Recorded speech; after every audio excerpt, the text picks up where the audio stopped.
Oke, di part 4 ini, di sesi terakhir, saya akan menjawab pertanyaan dari kalian semuanya. Saya sudah rekap dan saya sudah nge-screenshot bisa dibilang. Saya belum ngasih jawaban, jujur saya cuma screenshot aja. Saya bakal the live ini bakal menjawab si kata lainnya ya. Pertanyaan dari kalian semuanya. Ini pertanyaan yang, wah banyak kali ya. Mari kita bahas satu-satu. Kak, izin drop pertanyaan. Saya pemula dalam bidang kepenulisan esai ilmiah, terutama dalam kepenulisan esai. Nah, saya cukup minder nih pada saat ingin mengikuti lomba langsung kepikiran seperti alat-alat yang digunakan. Lalu saya juga belum punya skill desain yang ngeboni nih, Kak. Mungkin ada sarannya bagi saya gak dapat memulainya. BTW saya bidang pertanian dan masih maba. Revan Chris. Saya gak tahu Revan apa ada di sini apa enggak. Saya pemula. Hmm, Gak apa-apa sih, nggak harus membuat ide langsung prototype itu nggak ada masalah. Kalau punya skill desain belum mumpuni, mampu masih maba, belajar aja, Evan gitu. Kalau ditanya, saya juga nggak keren-keren banget skill desainnya. Contoh, poster saya welek poli. Saya dibully sama orang-orang gitu. Cuma posternya jelek banget, nggak apa-apa sih ya. Tukang posternya lagi liburan, gue bilang. Gitu. Jadi buat Revan nggak apa-apa sih di apa namanya buat ide-ide yang dirimu paham dulu. Jangan memaksakan sesuatu yang tidak bisa. Itu poin satu. Oke, Alwan. Buat PPT presentasi bagian apa yang perlu disajikan? Sudah saya bahas ya, Alwan ya. Oke, Levinas tuh. Halo, halo juga. Banyak kali pertanyaannya ini sampai tiga. Oke, satu. Kalau saya mau buat esai yang solusinya saran membuat program atau juga solusinya gak mau yang bisa diterapin, boleh ya? Ah, gimana maksudnya? Buat esai solusinya saran membuat program atau juga solusinya gak mau yang bisa diterapin? Terus harus dilengkapi apa gak gitu biar buat Levina, lu harus belajar terkait dengan penulisan yang tepat ya. Ini gue juga bingung ini dirimu ini. Kayak mana maksudnya? Kalau saya mau buat esai yang solusinya saran, membuat program atau juga solusinya nggak mau yang bisa diterapkan. Justru aku bingung pertanyaannya. Mungkin lebih ke kalau misalnya buat program, apa harus buat prototipe ya? Yang kalau program tergantung programmu itu program-program yang bentuknya sosialisasi atau bentuknya produk. Kalau buat produk ya monggo buat prototype gak ada masalah ya. Itu satu. Kalau misalnya ilmiah itu pakai pemilihan kata yang intelek atau pakai kata yang gampang dimengerti. Ya namanya juga asal ilmiah. Gimana lagi ya berarti ya intelek gitu loh. Ya yang kelihatan cerdas gitu, kayak orang mikir gitu ya, kayak profesor gitu kata lainnya. Oke, esai itu tuh kan nggak harus solusinya bisa diterapin, tapi kenapa ya banyak, hanya banyak juga. Skala sekali orang yang ikut esai itu buat solusinya produk. Gue udah bahas ya tadi Levina, jadi nggak ada masalah sebenarnya kalau kita buat yang namanya ada prototype-nya gitu. Solusinya bisa diterapin is the basic when you create an idea. Tapi ketika kalian lebih dari itu ya why not? Tapi bentuknya bukan di riset udah ya. Tapi batasnya yang penting bukan riset. Ada prototipe-nya nggak ada masalah sebenarnya. Gitu ya. Oke. Kak, gimana cara kita brainstorm untuk dapat ide? Sudah saya bahas. Oke. Cara mengutip jurnal yang baik. Jurnal yang baik, balik lagi. Kalian tuh kalau gini, saya mau bilang, jurnal yang baik, kalian itu jangan sampai ngutip bagian pendahuluan. Bagian tinjauan pustaka nggak boleh ya. Kalian nggak boleh bagian pendalam, bagian intinya pustaka. Yang kalian boleh kutip itu bagian abstrak, bagian metode, bagian hasil pembahasan, bagian kesimpulan. Kenapa nggak boleh? Pendahuluan itu namanya kutipan dalam kutipan.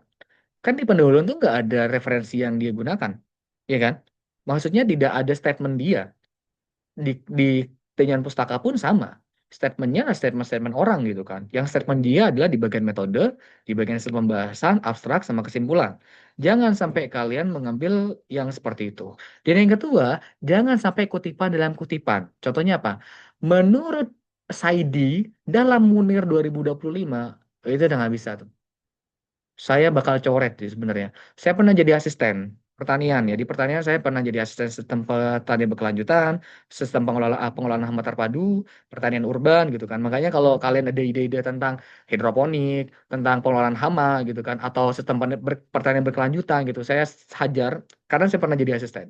Ketika saya jadi asisten gitu, laporan-laporannya anak-anak yang kayak kutipan dalam kutipan, walaupun satu statement saya coret kasih nol, nggak bisa. Kenapa kayak gitu? Nggak, anu kamu, apa sih namanya? Nggak, mannernya kurang. Etikanya nggak ada. Contoh, Menurut Saidi dalam Munir, berarti kan sebenarnya itu kata-katanya Saidi.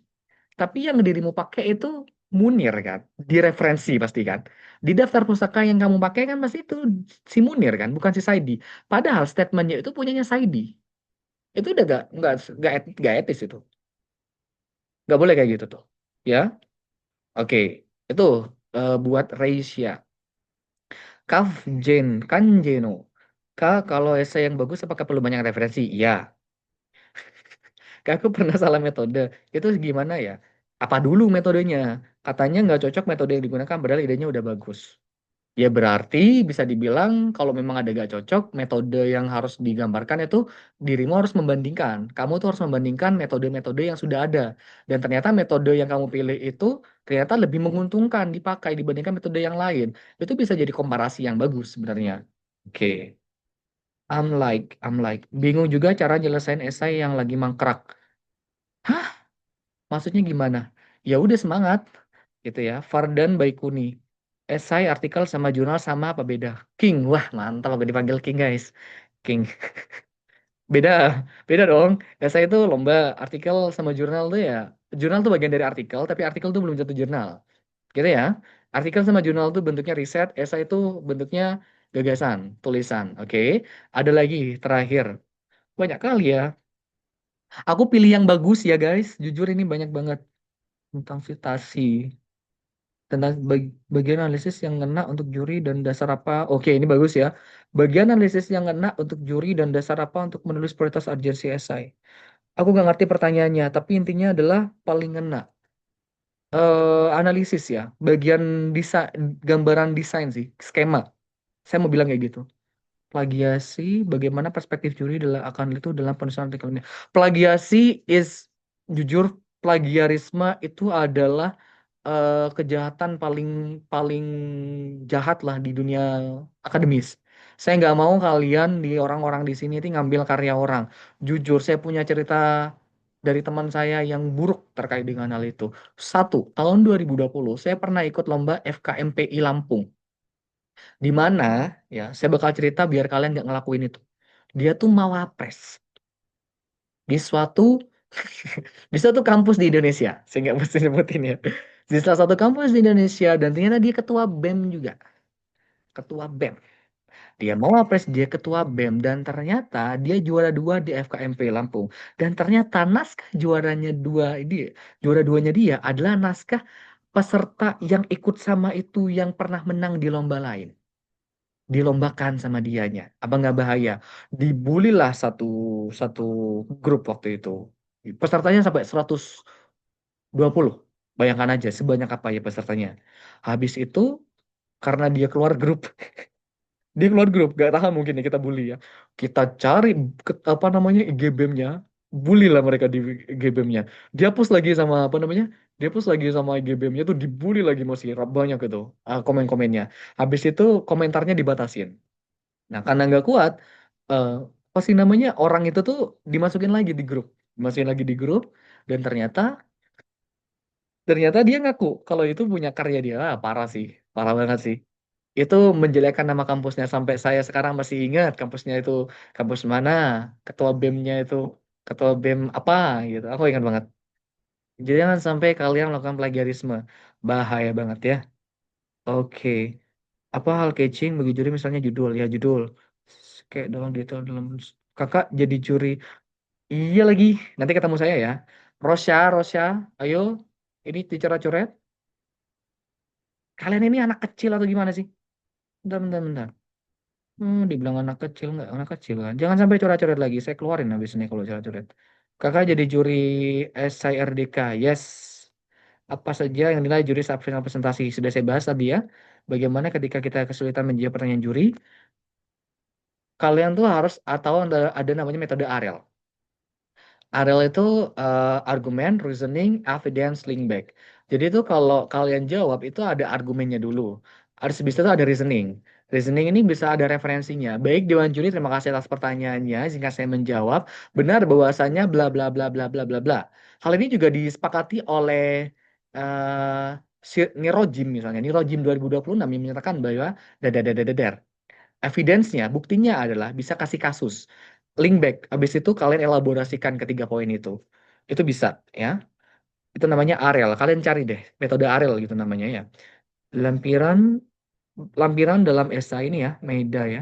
Lampiran dalam esai yang menarik itu seperti apa? Nggak ada yang menarik sih. Lampiran tuh tergantung kebutuhannya kalian aja. Nggak ada yang menarik-menarik. Jujur saya kadang nggak ngeliat lampiran sih. Dalam merealisasikan ide atau gagasan tuh lebih didasarkan impact atau profit. Ya kalau esai mah impact nak. Kalau profit mah business plan. Boleh nggak sih Kak kalau kita ambil judul esai yang tidak selaras sama jurusan kita? Boleh, cuma dirimu harus pintar. Kalau nggak pintar bahaya. Saya juga sering kayak main di politik, di hukum, di pendidikan, di kesehatan. Saya sering kok main. Malah saya jarang di pertanian di awal-awal tuh. Malah main di lingkungan, di teknik gitu. Yang penting kalian tuh bisa terkait dengan idenya kalian ya. Presentasi yang menarik seperti apa? Udah dibahas. Prediksi pertanyaan apa saja yang bakal diajukan juri bang? Tergantung idenya sih. Tapi rata-rata pasti kalau nanya skema gagasannya. Kata skema gagasan. Kalau saya pasti nanya ke metode. Karena saya anak saintek kali ya. Kalau kalian lihat penjurian yang saya lakukan kayak di Reels ya, di Reels macam-macamnya itu coba lihat pertanyaan saya itu rata-rata lebih ke teknis gitu. Buat PPT presentasi apa saja udah selesai dibahas. Tentang gimana sih juri melihat esai katanya bakal berdampak ke depannya. Apanya maksudnya nggak ada pertanyaan? Cara juri menilai seberapa dewasa cara penulis berpikir. Penting nggak penting sih sebenarnya statement ini ya. Nggak pentingnya adalah ya mungkin semakin dewasa berpikir berarti kan idenya tuh semakin lebih uh, solutif dan lebih lebih apa ya lebih serius. Nggak pentingnya juri tuh nggak penting kalian tuh dewasa nggak dewasa. Itu sih sebenarnya gitu ya. Apakah juri benar-benar baca tulisan? Nggak. Kayak bagaimana buat kupas tuntas bab pembahasan esai kadang brainstormingnya bikin inovasinya. Udah dibahas tadi ya. Apakah mungkin Kak jika jurinya dua orang itu perspektif penilaiannya terhadap berbeda? Sering, sering ya. Jadi juri itu beda beda penilaian, sering kok penilaian. Kak sebenarnya juri itu lebih fokus ke solusi yang ditawarkan atau fokus permasalahan. Oke, ini tuh pertanyaan yang setiap juri akan punya perspektif berbeda. Solusi yang ditawarkan menurut saya penting, tapi fokus permasalahan juga penting gitu. Dua-duanya penting. Kalau bisa dielaborasi dua-duanya, why not gitu. Juri lebih suka inovasi atau hanya mengangkat pembahasan suatu isu. Personal, saya lebih suka inovasi. Terkait bagaimana peserta menjawab pertanyaan, aspek apa yang paling dinilai oleh juri sudah saya bahas ya. Kak, emang benar hook di awal essay itu pengaruh. Jujur, saya bakal mau bilang jangan kalian tuh buat yang namanya quotes-quotes di awal tuh. Kayak nggak tahu ya kalian tuh gunanya buat quotes di awal tuh buat apa. Jangan sampai buat quotes ya. Ya, jadi kalian tuh buat esai itu bukan buat buat cerita pendek gitu kata lainnya ya, bukan cerpen enggak. Kalian tuh buat lomba esai. Jadi kalau bisa jauh usah quotes dari Najwa Shihab, quotes dari Nelson Mandela, udah nggak usah kayak gitu, nggak usah. Jelek gitu. Mau nanya tapi bingung Kak karena belum pernah ikut lomba. Hah? Terus pertanyaannya apa dong? Bentar ya, ini saya coba review semuanya ya, biar biar kalian paham gitu. Cara buat prototipe untuk esai khususnya teknologi seperti IoT dan AI. Sebenarnya kalian bisa buat pakai Figma ya. Figma tuh bisa sebenarnya. Kalau prototipe aja ya, kalau cuma prototipe desain ya. Kalau prototipe IoT dan AI itu, ya kalau desainnya ya pakai Canva aja bisa. Cuma Canva tuh agak sulit ya kalau pakai desain-desain kayak gitu ya. Figma sih sebenarnya bisa. Kalau aplikasi. Kapan juri bakal mengira, wah ini bocah sebenarnya nggak tahu. Ini pertanyaan apa sih? Wah nih bocah sebenarnya nggak tahu apa-apa. eh Ketika pertanyaan, jujur tahun-tahun lalu saya pernah jadi juri di Polban. Saya tuh anak ini nih nggak pinter, tapi ngelesnya pinter gitu loh. Tapi jadi dari situ sebenarnya bagus gitu. Dia percaya dirinya tinggi, jujur percaya dirinya dia tuh jadi juara dua loh. Karena kepercayaan dirinya itu, juri satunya itu dia tuh juri satunya jujur dia tuh pegawai di bagian uh, apa ya perairan apa gitu tentang tentang air-air gitu. Dia sepintar itu kan, juri satunya tuh sepintar itu terkait dengan undang-undangnya, terkait dengan skema berjalannya, teknisnya gitu. Si anak ini nih sing ngasal jawab, tapi walaupun nggak salah jawab, pede aja dia gitu. Dan jadi juri satunya tuh kayak yang, iya kau, saya tahu kamu tuh gini-gini, tapi banyak hal yang kamu salah gitu. Itu kalau udah kayak gitu tuh bagus gak bagus sih. Gak bagusnya ya ngasal jawabnya. Jadi kayak nggak berpoin, nggak meternya kurang gitu. Bagusnya ya kelihatan pede. Jadi ke kitanya menarik aja gitu. Hal apa yang haram dilakukan ketika nulis esai? Haram ya. Nggak boleh pakai karya orang. Copy paste itu haram sih. Boleh nggak Kak, kalau di esai kita menjelaskan kelebihan gagasan kita tanpa ada kekurangannya? Boleh aja, cuman menurut saya itu kekurangan tuh penting untuk memberikan gambaran bahwa ide itu masih ada celahnya. Dan itu kalian bisa maksimalin sebenarnya untuk dijadikan materi peningkatan gitu ya. Gimana cara juri mengetahui originalitas karya peserta dan memastikan karyanya belum diapply di lomba lain? Kalau saya personal biasanya mencari di Google dulu. Di Google dulu. Saya sering loh ngeliat apa esai-esai itu di Google dulu. Biasanya kayak gitu, di Google dulu baru ya. Sekian Kak, kok tiba-tiba sekian? Permasalahan apa yang biasanya membuat esai yang ditulis pertama menjadi lemah padahal isu yang di apa nih? Eh, yang membuat esai lemah itu karena kalian tidak ada keterikan dari isunya sih. Kayak yang tadi yang di Jambi itu ya. Kesalahan jawaban yang dapat mengurangi poin saat sesi tanya jawab. Dan tips menjawab yang benar. Sebenarnya kalau kesalahan menjawab sih sok tahu itu tadi. Habis itu kayak yang ngarang. Ngarang tuh kadang kita tahu loh. Kalian tuh ngarang jawab tuh kalian kita tahu sebenarnya. Karena yang penting itu sebenarnya bukan materinya tapi logika berpikir sebenarnya yang kita tangkap.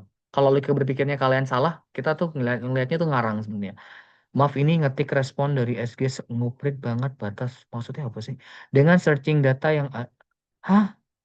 Bedah tentang framework udah. Terkadang juri itu dosen kan Kak. Kenapa mereka ingin esai itu harus penelitian dan terkadang yang Oh paham.